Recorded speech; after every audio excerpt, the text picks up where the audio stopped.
Que te damos la bienvenida a este estudio.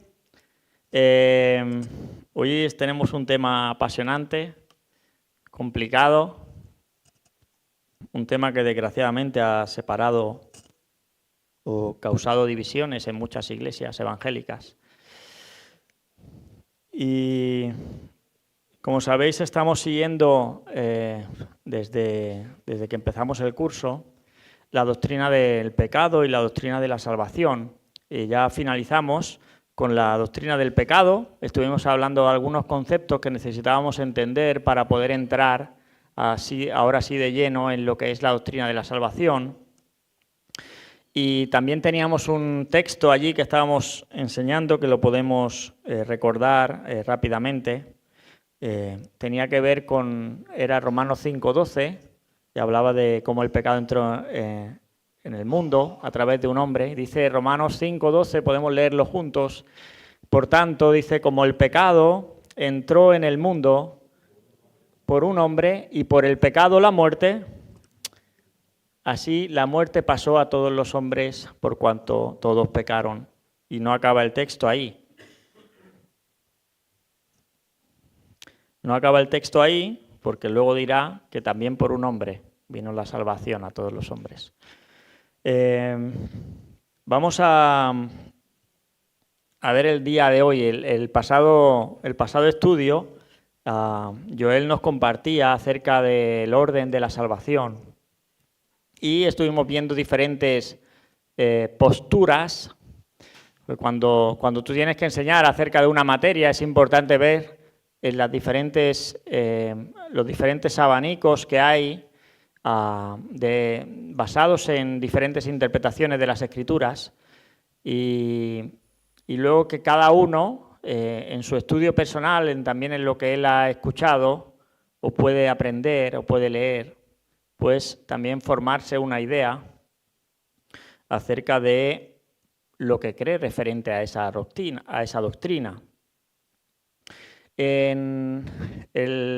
Una vez que él nos explicó este orden, vamos a ver ahora, el primer paso tiene que ver con la elección.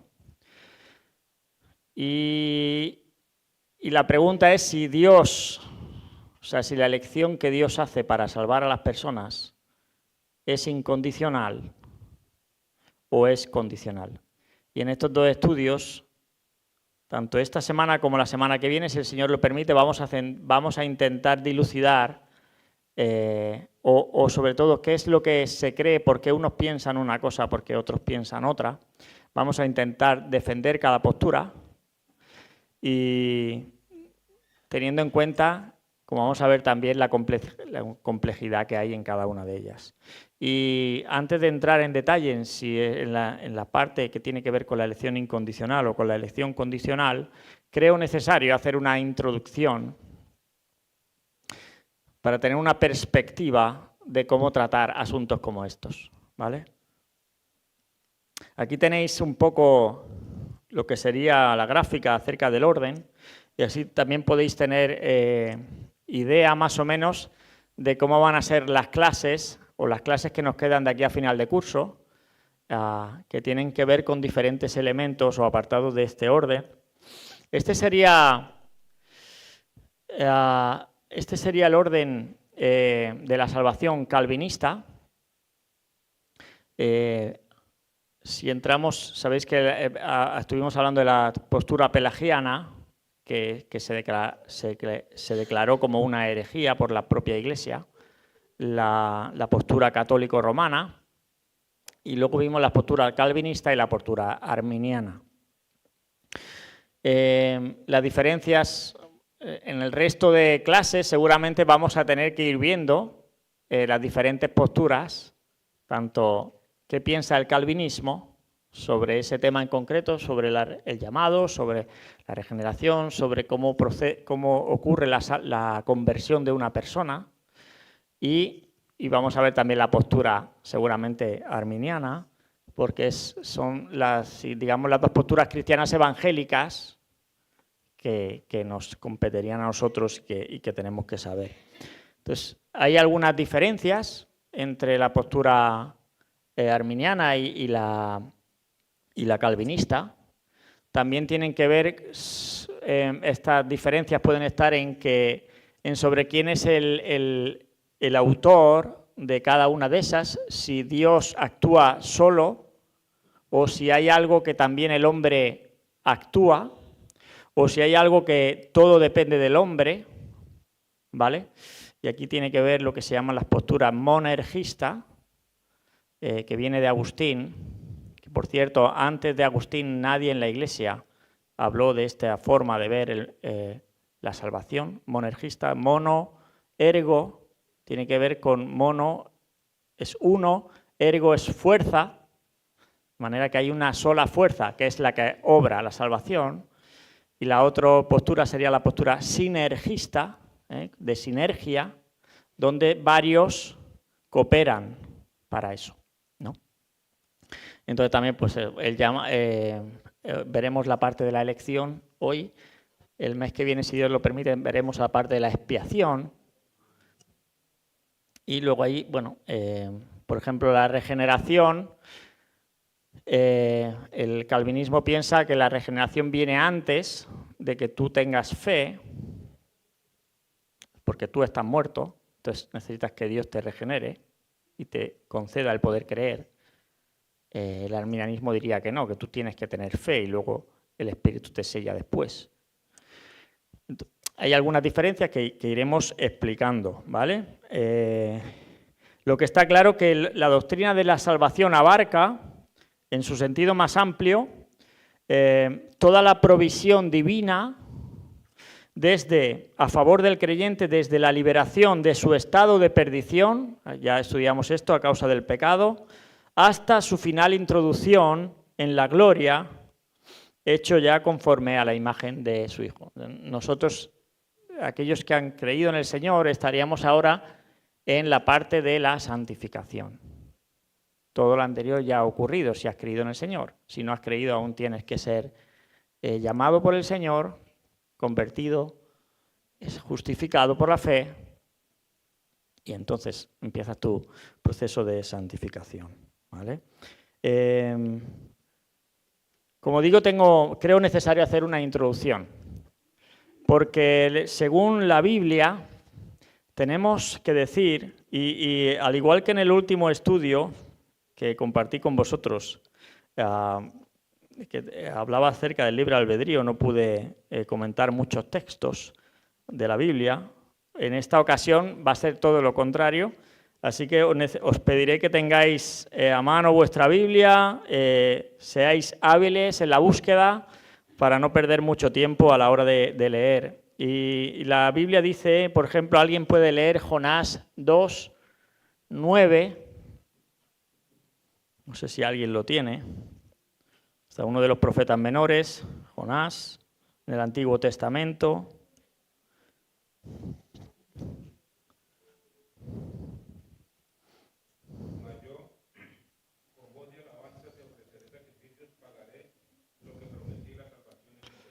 Las salvaciones de Jehová. Segunda de Timoteo 1:9, por ejemplo, dice: quien nos salvó y nos llamó con llamamiento santo, no conforme a nuestras obras, sino según el propósito suyo y la gracia que nos fue dada en Cristo Jesús antes de los tiempos de los siglos. ¿Quién nos salvó? ¿Quién nos salvó? Dios. La salvación es del Señor. Nadie, bajo ninguna circunstancia, podría perdonar su propio pecado. Darse a sí mismo la vida eterna. Vestirse a sí mismo de la justicia de Dios o escribir su nombre en los cielos. La salvación es del Señor. Y Dios se va a revelar al pecador como alguien que desea con un anhelo infinito el salvar. Quien no escatimonia a su propio Hijo, sino que lo entregó por todos nosotros, difícilmente pudo dar una prueba mayor de su pasión por salvar a quienes estaban perdidos. Y el motivo más grande o más elevado que Dios tiene al ejercitar la obra de salvación, la obra salvadora de su gracia, es el satisfacer su infinito amor. Un amor, como cantamos muchas veces, un amor incondicional, es satisfacer este infinito amor hacia aquellos a quienes el pecado arruinó. Y si la salvación es del Señor, Él inevitablemente elige los que han de ser salvos, porque la salvación es suya. La pregunta es ¿cómo lo hace? ¿O en base a qué lo hace? Y aquí tenemos tiempo para discutirlo. Mira, la doctrina de la elección es una revelación inequívoca en las Escrituras. Por ejemplo, la Biblia habla de la elección de una nación. Alguien puede buscar Deuteronomio 7, versículos 7 y 8. La Biblia habla, ¿sí? El Señor no puso su amor en vosotros, ni os escogió por ser vosotros más numerosos que otro pueblo, pues erais el más pequeño de todos los pueblos. Mas porque el Señor os amó y guardó el juramento que hizo a vuestros padres, el Señor os sacó con mano fuerte y os redimió de casa de servidumbre de la mano de Faraón, rey de Egipto. De manera que Dios escogió un pueblo para sí en la antigüedad, se llama... ¿Cómo se llama el pueblo que Dios escogió en la antigüedad para sí? Israel. Y en esa versión no lo dice, pero en la versión Reina Valera dice, porque erais vosotros el más insignificante de todos los pueblos. De manera que había en Israel para ser escogido por Dios. ¿Por qué Dios escogió a Abraham? Si era hijo de un pagano adorador de ídolos, ¿era mejor Abraham que otros? Dios lo escogió porque Dios es Dios. Ahora bien, Isaías 49:6 dice cuál es el propósito de la elección de su pueblo. Dice que Él os escogió, dice, para que fuerais luz a las naciones. De manera que Dios escogió un pueblo, pero no estaba excluyendo al resto de naciones, porque quería que ese pueblo fuera luz a las naciones. Isaías 49:6. También la Biblia habla de la elección individual de personas. Por ejemplo, Jeremías, ¿alguien puede leer Jeremías 1:5? Jeremías 1:5.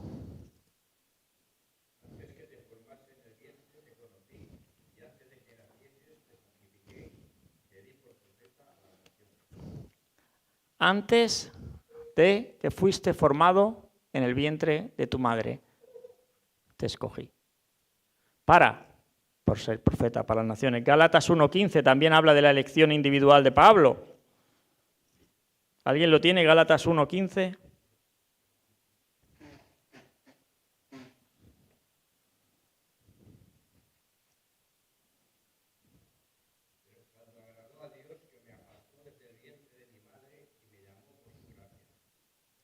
Me apartó desde el vientre de mi madre y me llamó por su gracia. De manera, ¿qué tenía de especial Pablo? ¿Era mejor que Gamaliel, que era su maestro? La Biblia dice que Pablo tenía, aún después de convertido, un carácter fuerte. ¿Era mejor? Porque Dios es Dios. Lo escogió. También habla de una elección general para creyentes. En 1 de Pedro 1:2, leo para vosotros, dice, elegidos según la presciencia de Dios Padre en santificación del Espíritu, ¿por qué íbamos a creer? No, para obedecer. De manera que también la Biblia habla de una elección de creyentes general con un propósito, que seamos capaces de obedecer. De manera que la Biblia enseña acerca de la elección. Pero, como vamos a ver, esta doctrina no está exenta de complejidad. Esta doctrina presenta dificultades que son insolubles para la mente finita. Y es normal encontrar dificultades cuando la mente finita intenta trazar los senderos de lo infinito.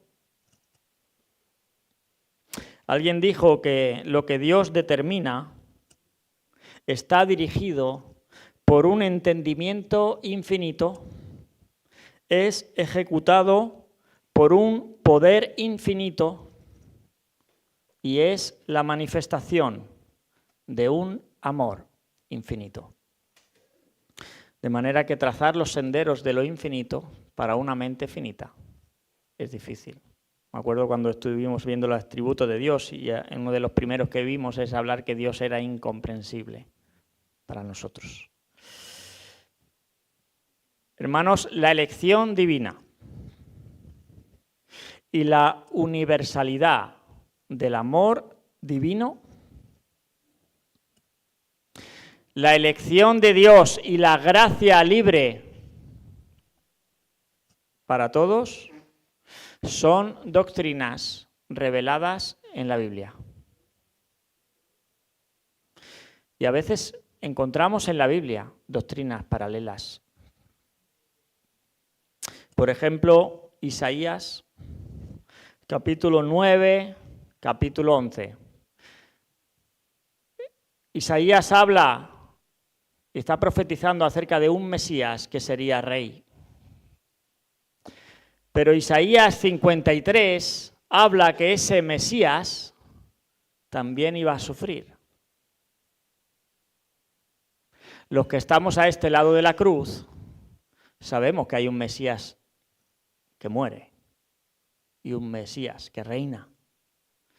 Pero para el pueblo de Israel, aún hoy, les explota la cabeza. De hecho, prefieren no leer Isaías 53. O prefieren interpretarlo como que Isaías 53 se está refiriendo a ellos, al pueblo. Porque no casan un Mesías rey con un Mesías que sufre y que muere.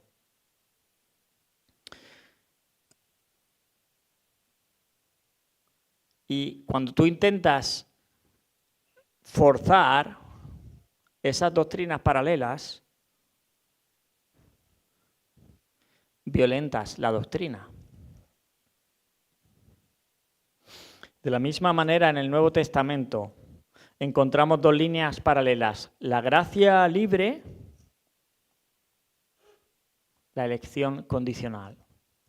Donde dice Romanos 1:16, no me avergüenzo del Evangelio, porque es poder de Dios para salvación. ¿A quién? A todo aquel que cree. Todo. Juan 3:16, porque de tal manera amó Dios al mundo que ha dado a su Hijo unigénito. ¿Para quién? Para que todo aquel que en él crea no se pierda, mas tenga vida eterna. Primera de Timoteo 4:10 dice que Dios es el Salvador de todos los hombres, mayormente de los que creen. De manera que la gracia libre está explicada en la Biblia. Y la elección incondicional de Dios también. Intentar resolver este enigma por ti mismo, intentar ser dogmático en una o en otra, violenta la doctrina. A nuestro entender son doctrinas incompatibles o parecen doctrinas incompatibles. Es por eso que en esto, como en cualquier otra cosa, como en cualquier otro campo, es necesario que el modo de honrar a Dios es creer y descansar en Él. Es Dios quien ha escogido a sus elegidos. Y aun cuando esta elección o esta selección es al mismo tiempo soberana y definitiva, no obstante, ningún ser humano que desee ser salvo y cumpla los requisitos que propone el Evangelio se perderá jamás.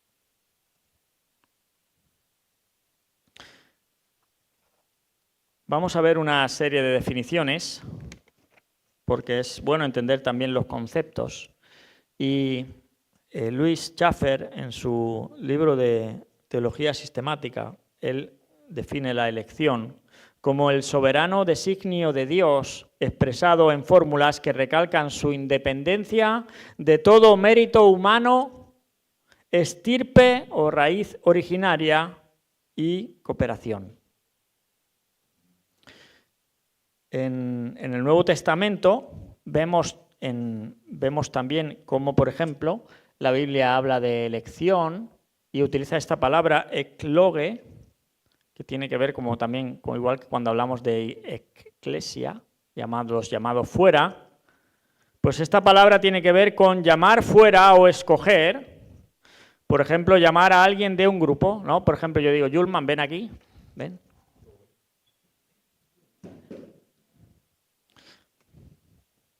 Esto es ekloge, escoger a alguien de un grupo, ¿no? Ahora, esa elección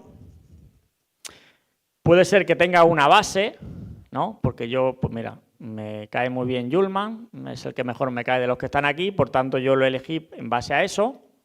Puede ser que sea totalmente arbitraria, o puede ser porque me cae muy mal Yulman y quería exponerlo aquí delante de todos, ¿no? Podría ser varias razones. Ahí te puedes sentar, gracias Yulman.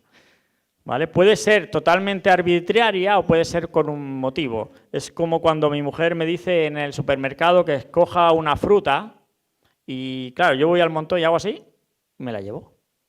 Si ella fuera, haría esto. Haría una selección, ¿no? Yo, esta mismo, ¿no? La que tengo más cerca. No hay nada. Eso sería ekloge. Y, por ejemplo, en Romanos 8:33 dice, ¿quién acusará a los escogidos de Dios? Esta es ekloge. Dios, ¿quién realiza la elección? Porque somos los escogidos de Dios. Él nos ha escogido. O Romanos 11:7, también lo tengo aquí. Romanos 11:7 dice, ¿qué pues? Lo que buscaba Israel no lo ha alcanzado, pero los escogidos sí lo han alcanzado y los demás fueron endurecidos. O segunda de Timoteo 2:10, si alguien lo tiene. Segunda de Timoteo 2:10. Por tanto, todo lo soporto por amor de los escogidos, para que ellos también obtengan la salvación que es en Cristo Jesús con gloria eterna. Los escogidos, ekloge. Luego hay otro término también que se utiliza en las Escrituras relacionado con la elección, que es el término predestinación. Y el término en griego es proorizo y tiene que ver con decidir algo de antemano. Vente aquí conmigo a Efesios 1:5. Efesios 1:5 dice, en amor, habiéndonos predestinado para ser adoptados hijos suyos por medio de Jesucristo, según el puro afecto de su voluntad.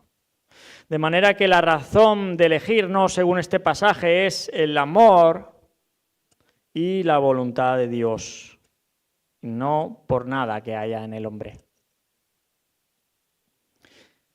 De manera que hay que hacer una consideración aquí. Cuando Dios nos elige, en Cristo, nos escoge en Cristo, dice el versículo 4, nos escogió antes de la fundación en Cristo, en Él. Cuando Dios nos escoge en amor, nos predestina. Este verbo en el Nuevo Testamento es importante hacer esta consideración de que nunca, predestinación, nunca se utiliza en el Nuevo Testamento o nunca se refiere a inconversos. Siempre se refiere a creyentes y siempre con un propósito. Y digo esto porque el calvinismo tiene la teoría de la doble predestinación. Juan Calvino, él dijo que Dios, así como Dios predestinó a un grupo de seres humanos para la salvación, y ahora veremos qué significa esto de escogerlos para salvación, dice que al mismo tiempo reprobó al resto, los cuales ni quieren ni pueden obedecer al Evangelio. De manera que Dios predestina, una doble predestinación, a la vez que escoge a unos para salvación, está dejando fuera al resto. Es la doctrina que llaman de la reprobación. La cuestión es ver si las Escrituras enseñan algo acerca de esto. Pero predestinación, en el Nuevo Testamento, por lo menos las veces que sale esta palabra, siempre se define o se destina o se está refiriendo a creyentes, nunca a inconversos.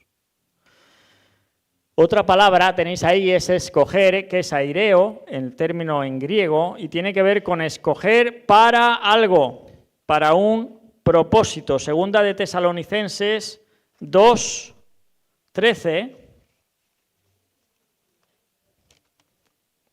Segunda de Tesalonicenses 2:13, ¿alguien lo tiene? ¿Vale?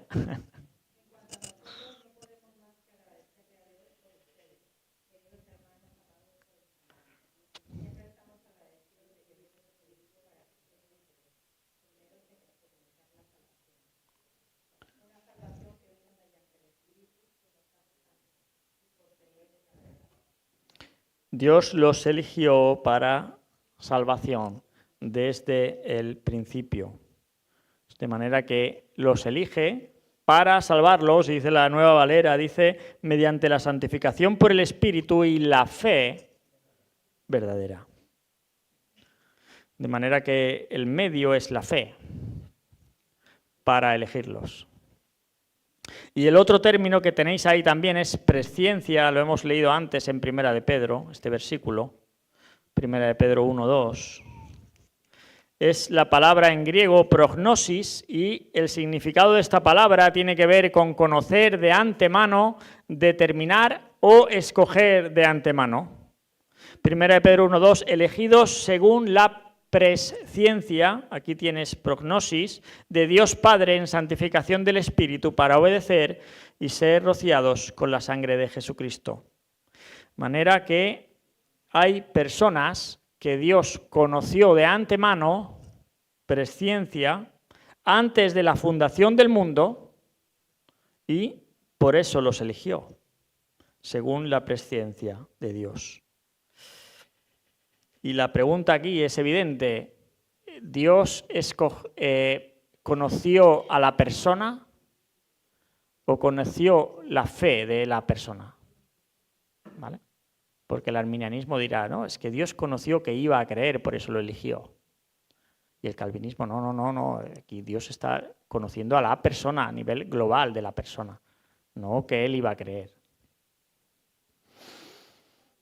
De manera que no hay duda entonces que la Biblia enseña de la elección, hemos visto diferentes palabras, diferentes vocablos. Como digo, la cuestión es saber si esa elección divina es incondicional o es condicional, y eso es lo que vamos a ver en estos dos estudios. Ya os adelanto que este estudio no vamos a terminarlo, no vamos a ver todos los puntos de la defensa de la elección incondicional, lo acabaremos la semana que viene, junto también con la defensa de la elección condicional, pero antes de entrar en cada uno de ellos, tanto la elección incondicional como la elección condicional, es necesario decir que la Biblia no utiliza estos términos.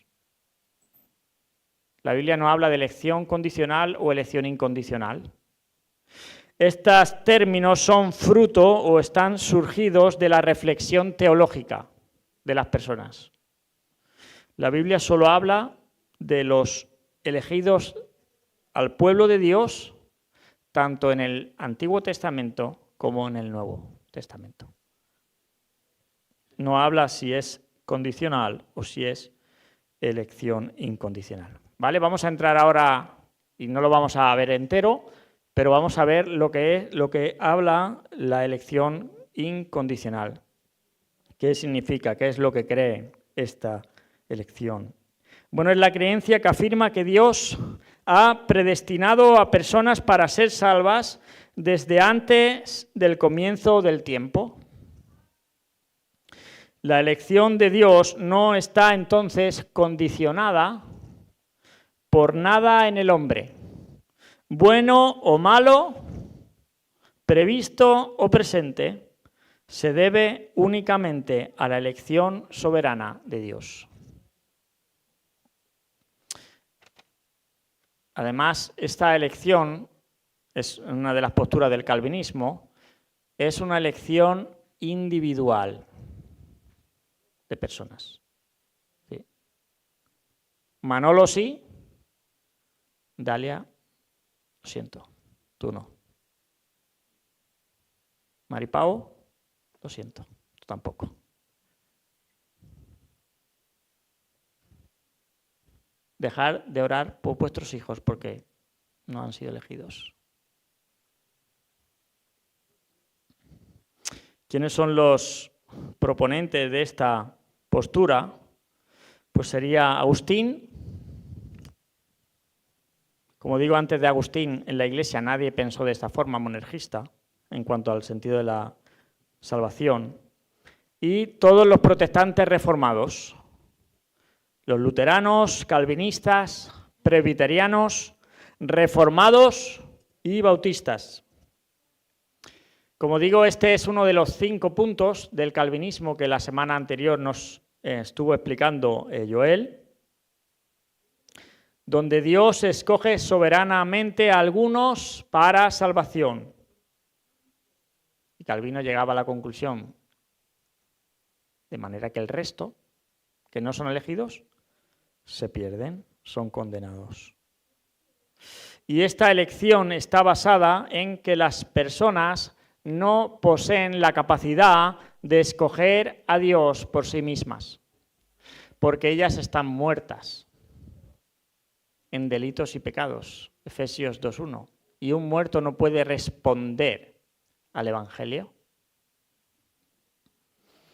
Antes de entrar en la defensa de la elección incondicional, y quiero decir que cuando yo empiece a hablar de cada uno de los puntos, yo voy a explicar cómo ellos lo defienden, ¿no?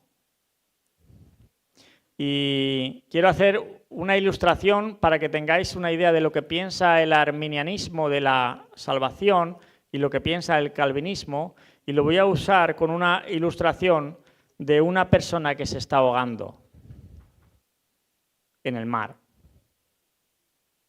que por sí misma pues no se puede salvar. El calvinismo dirá que viene alguien en esa condición que tú tienes, te lanza un salvavidas, pero tú no puedes cogerlo porque ya estás hundiéndote, ya estás hundido, estás muerto. Entonces la única forma es que este alguien incondicionalmente se tira por ti, te saque y te ponga el salvavidas. El arminianismo o la elección condicional lo que dice es que tú te estás ahogando, nos estamos ahogando, la provisión viene de fuera, nos lanzan el salvavidas y tú decides si lo coges y te salvas o si lo rechazas. Estos son los 2 puntos de vista fundamentales, que me parece una ilustración gráfica bastante buena. Entonces el calvinismo dice, no, es que tú no puedes, es que no puedes ni siquiera cogerlo. Entonces tengo que yo entrar a por ti y ponértelo. Y el arminianismo, no, la gracia es libre. Tú decides salvarte o agarrarte al salvavidas o no. Y el calvinismo dirá, claro, es que si la salvación depende de algo de mí, yo tengo de qué gloriarme, ¿no? Porque yo cogí el salvavidas y mi vecino no lo cogió. No sé cuántas personas se glorían cuando han sido rescatadas, si el mérito de ellos o le dan el mérito a aquel que le tiró el salvavidas.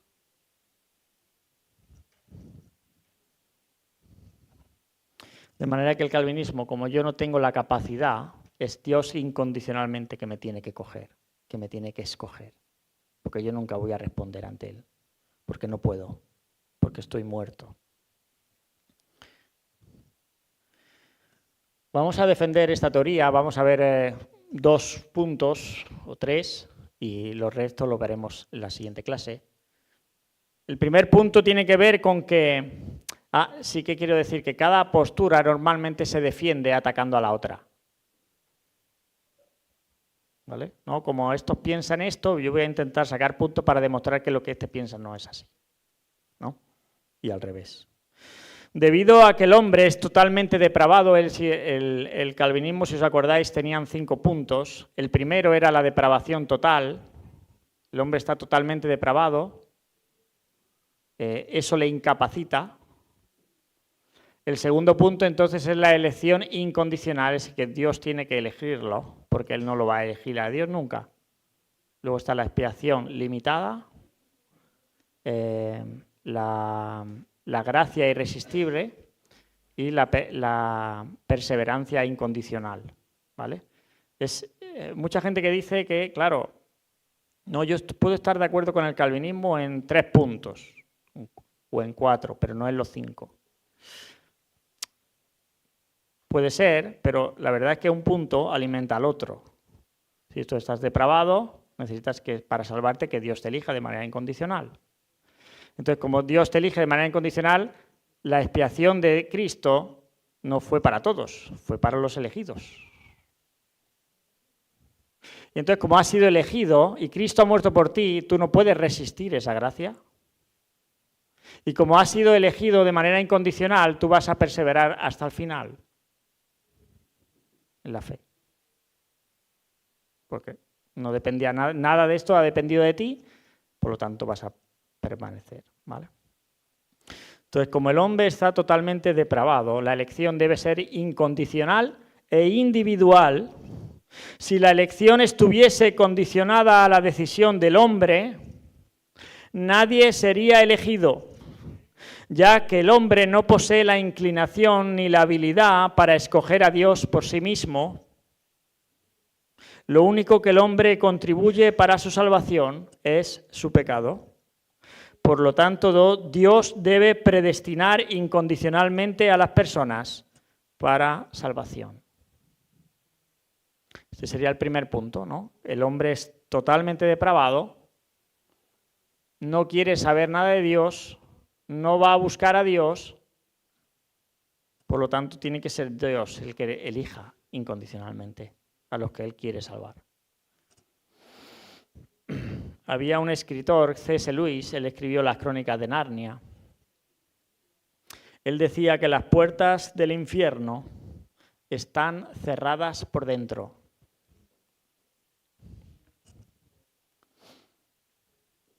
Que la gente puede salir, pero no quiere salir, porque no buscan a Dios. Yo me pregunto si la Biblia enseña algo parecido, o si Lucas 16, la parábola del rico y Lázaro, habla de que Lázaro no quería salir de allí. Porque dice, manda al rico, el rico no quería salir del infierno, pues dice, no, manda que no vengan a Lázaro, que les predique a mi familia para que no vengan a este lugar. De manera que, no sé si lo que decía C.S. Lewis tiene razón o está también infundada en un calvinismo. Si el hombre es depravado, no puede comprender las cosas de Dios, porque éstas, dice 1 Corintios 2,14, se tienen que discernir espiritualmente. Entonces el hombre está muerto espiritualmente, por lo tanto no puede discernir, y como el Evangelio es una verdad espiritual de Dios, ¿cuántas personas depravadas van a escoger o pueden escoger en favor del Evangelio? Ninguna. Vamos a leer estos textos que tenéis ahí, Romanos 3:10. Estos son los textos que usaríamos para defender esta postura. Romanos 3:10 dice, como está escrito, no hay justo, ni aún uno. No hay quien entienda, no hay quien busque a Dios. No hay uno, no hay nadie no hay nadie que haga lo bueno, dice, todos se desviaron a una, se hicieron inútiles, no hay quien haga lo bueno, no hay ni siquiera uno. ¿Qué es lo bueno aquí? Buscar a Dios. No hay nadie que busque a Dios.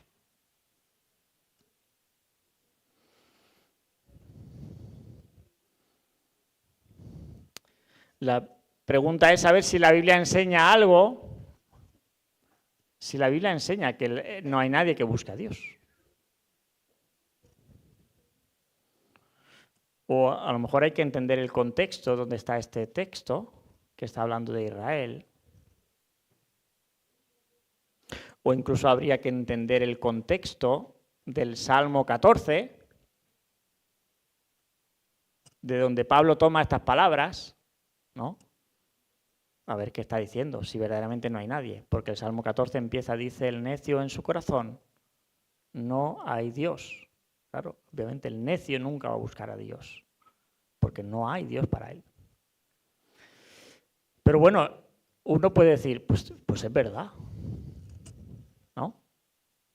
Y yo quiero que tú estudies, pienses, yo te doy y tú puedas llegar a una conclusión personal tuya acerca de esto.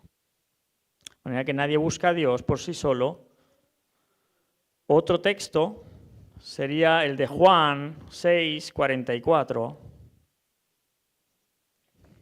¿No? Este es uno de los textos claves que usa que se usa en defensa de esta postura. Dice, ninguno puede venir a mí si el Padre que me envió no le trajere.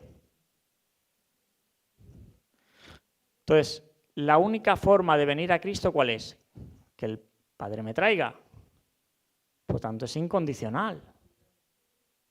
Yo no puedo ir a Jesús si el Padre no me trae. No me elige. ¿No? Parece claro, ¿no? Entonces el calvinismo diría, si el Padre no lo eligió, pues no va a venir. La pregunta es si en el contexto de este texto, de este pasaje, se dice también, se expresa esta opinión. En el 45 ya te dice lo contrario. Y me gusta que haya personas que leen y que entienden. Cuando una de las reglas de la hermenéutica es para cómo interpretar las escrituras, tú tienes que leer un texto. Tienes que saber a quién fue dirigido, tienes que saber qué es lo que quería enseñar el autor y luego tienes que ver eso que está diciendo en base a su contexto inmediato para saber si eso que tú piensas que dice el texto está acorde con el contexto inmediato y también tienes que ver de forma global el contexto de toda la Biblia. Porque si tú estás viendo una cosa que va en contra de lo que dice la Biblia, pues a lo mejor estás interpretando mal eso.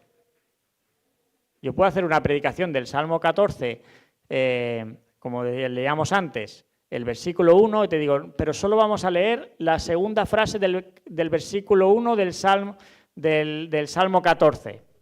Y dice, no hay Dios. Y te hago aquí una exposición teológica de que la Biblia enseña que no hay Dios. ¿No? Lo dice ahí. Salmo 14, 1b. No hay Dios. Pero claro, el Salmo 14 dice el necio en su corazón. ¿No? Tengo que ver el contexto. ¿No? Y como decía bien Lidia, dice escrito está en los profetas, y serán todos, ¿cuántos serán enseñados por Dios? Todos serán enseñados por Dios, así que todo aquel que oyó al Padre y aprendió de él, dice, viene a mí. Entonces, ¿quién es el que Padre quiere traer a Jesús? Todo aquel que lo escucha y que han sido enseñados por él. O el versículo 40 dice, esta es la voluntad del que me ha enviado, que todo aquel que ve al Hijo y cree en él, ¿todo aquel quién es? Todo aquel. Tenga vida eterna, dice, y yo le resucitaré en el día postrero, lo mismo que dice en el versículo 44, si el Padre no lo trajere, yo le resucitaré en el día postrero. Entonces hay que entender bien Porque si yo saco un texto de su contexto, puede ser que verdaderamente puede explicarla. Este texto parece ser que habla de elección incondicional, pero tengo que cerciorarme bien de lo que leo. Y más adelante, en el versículo 65, también dice algo parecido. Por eso os he dicho que ninguno puede venir a mí si no le fuere dado del Padre. Por lo tanto, es el Padre el que trae. O sea, si Dios no hace algo en mí, yo no voy a venir a Jesús. No puedo. Eso diría el calvinismo o esta postura de la elección incondicional. La segunda, vamos a ir acabando ya, acabamos con esta. Dice, la Biblia enseña claramente que la elección no está condicionada al hombre. Juan 15, 16. ¿Qué dice Juan 15, 16? ¿Alguien lo tiene? No me elegisteis vosotros a mí, sino que yo os elegí a vosotros y os he puesto para que vayáis y deis fruto y vuestro fruto permanezca. No me escogisteis vosotros a mí. Yo os escogí a vosotros. Pues la elección es de Dios de manera incondicional. La pregunta es saber a quién iba dirigida estas palabras. A los apóstoles. Que si tú te vas a los evangelios, ves cómo Dios eligió a cada uno. A Jesús se le escogió, pasó la noche en oración y luego escogió individualmente a cada uno. Claro que Dios escogió a los apóstoles. Pero Jesús les dijo, sígueme. No los cogió del brazo y se los trajo.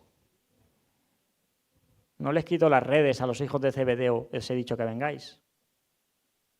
Ellos dejaron las redes y se fueron con él. Pero bueno, parece ser, ¿no?, que la Biblia enseña claramente que esa elección no está condicionada al hombre. O Romanos 9. Romanos 9 es uno de los pasajes claves para la defensa de la elección incondicional y para el calvinismo.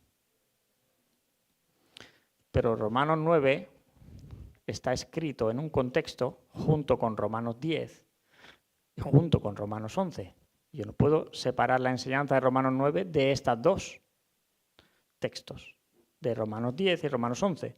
Pero bueno, parece ser que aquí dice, versículo 10, no solo esto, dice, sino, bueno, leo desde el versículo 7, ni por ser descendientes de Abraham son todos hijos, sino en Isaac te será llamada descendencia. Esto es, no los que son hijos según la carne son los hijos de Dios, sino que los que son hijos según la promesa son contados como descendientes, porque la palabra de la promesa es esta, por este tiempo vendré y Sara tendrá un hijo, y no solo esto, sino también cuando Rebeca concibió a uno de Isaac nuestro padre, y mira el versículo 11, pues aún no habían nacido, ni habían hecho aún ni bien ni mal, para que el propósito de Dios conforme a la elección permaneciese, no por las obras, sino por el que llama. Se le dijo, el mayor servirá al menor, como está escrito, a Jacob amé, mas a Esaú aborrecí. Entonces, cuando yo decía, Manolo sí, Dalia no, igual que hizo con Jacob y Esaú. Y aún hay un caso que me ha venido a la mente, el joven rico. El joven rico decidió no se lleva eso. Entonces, ¿la gracia es irresistible o no? Pero parece ser, ¿no? No habían ni aún nacido, ni habían hecho nada bueno, pero el propósito era que la elección permaneciese. La pregunta es, el texto, a mí en mi Biblia pone el título, el título no es inspirado, el título que pone el encabezamiento de los pasajes no es inspirado por Dios, pero en mi Biblia pone la elección de Israel. Entonces, si esta elección de a Jacob amé y a Esaú aborrecí, aplica a la elección para la salvación, o está hablando de una elección para continuar la dinastía del pueblo de Israel. Porque obviamente si Isaac tiene dos hijos, uno de ellos tiene que seguir las bendiciones dadas en Abraham. Los dos no puede ser. Y Dios dice, no, va a ser de Jacob. Jacob va a ser el pueblo el que va a llevar la descendencia de las promesas. Pero eso depende cómo yo lo interprete, puedo determinar una cosa. De manera que veis que no está siendo fácil, ¿verdad? Yo llevo muchas semanas con esto. Y es difícil. Y cuando hay... Y quiero decir que creer en una postura o en otra no quiere decir que el que cree esta postura no es creyente. Desgraciadamente hay hiper, como se nos decía el otro día, que sí, no, si no piensas como yo no eres creyente. Necesitas venir al Evangelio. Pero hermanos que defienden estas posturas, el propio Juan Calvino, Agustín, muchos reformados, son hombres de Dios, que predican la palabra de Dios. Tienen una interpretación diferente. Pero no quiere decir que no sean nuestros hermanos, tenemos que amarlos igual, ¿vale? Si puede ser al final del estudio, yo daré de la semana que viene cuál sería la postura de esta iglesia y ya vais a ver cuál es. Pero cada uno tiene que meditar y tiene que pensar y tiene que sacar sus propias conclusiones. Pero que una persona de esta iglesia piense diferente a mí, nos tenemos que pelear, nos tenemos que separar y no podemos convivir en la misma congregación, no es eso lo que enseña el Evangelio. El Evangelio dice amaos los unos a los otros. Entonces, si esto es una postura secundaria de lo que sería una doctrina fundamental, donde puede haber diferentes interpretaciones, pues textos que estamos leyendo y que aún todavía nos faltan 4 puntos más de la defensa de la elección incondicional, pero lo vamos a ver la semana que viene. Así que te invito la semana que viene, puedas venir aquí porque también vamos a ver la otra postura y para que tú te puedas también formar una propia idea acerca de esto. Entonces, muy rápidamente, que no hemos visto todo el temario y a lo mejor tenéis alguna duda, alguna pregunta y la resolvemos en la otra parte de estudio, pues si queréis comentar algo, porque dan para mucho estos temas, ¿vale? Y no son fáciles.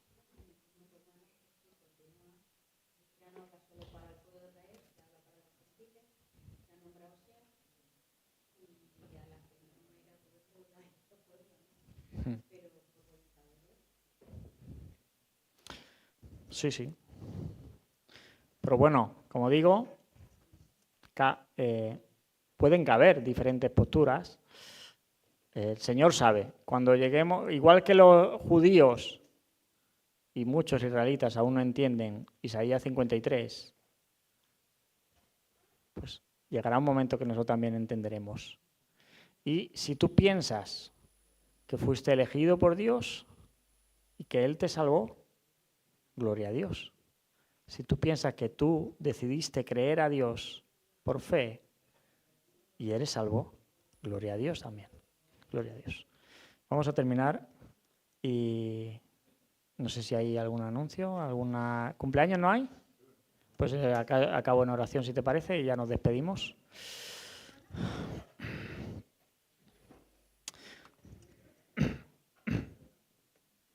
Querido Dios y Padre, la verdad que tenemos que comprender que a veces encontramos en tu palabra cosas que tú has revelado, pero quizá nos cuesta comprenderlas, entenderlas completamente. A veces, Señor, nos acercamos a ellas con unas lentes de una postera determinada y entonces todo lo que vemos tiene que ver con esa postura. Señor, ayúdanos a acercarnos a ti, a tu palabra de manera sincera, queriendo que tú nos transformes, nos hables. Señor, en estos temas difíciles, especialmente danos un corazón humilde para aprender, para enseñar correctamente, sabiendo que tú eres soberano, Señor, y pensar en una postura o en otra no rebaja tu soberanía, no rebaja tu poder, no rebaja tu omnisciencia, Señor. Y a veces pecamos de esto, pensar que esa postura no es válida porque te deja a ti en mal lugar o porque deja en mal lugar alguno de tus atributos. Señor, danos un corazón sencillo para entender estas verdades en tu palabra que han sido reveladas. Sabemos que llegará un momento, Señor, en que todo será claro para nosotros, cuando estemos en tu presencia, Señor. Mientras tanto, pedimos que tú nos sigas acompañando, bendiciendo. Pido por aquí si hay alguna persona, Señor, que quizás está escuchando estos temas por primera vez, quizás está escuchando acerca de tu palabra por primera vez, Señor, que tú puedas también obrar en sus corazones, puedas traer luz a ellos, para que ellos, Señor, en tu voluntad puedan llegar a conocerte como Señor y Salvador de sus vidas. Señor, te amamos, te bendecimos, te glorificamos porque solo tú eres digno de recibir nuestra gloria, toda la honra y todo el honor. Y lo hacemos en el nombre de tu Hijo amado, el Señor Jesús. Amén. Que el Señor os bendiga, hermanos. Nos vemos la semana que viene.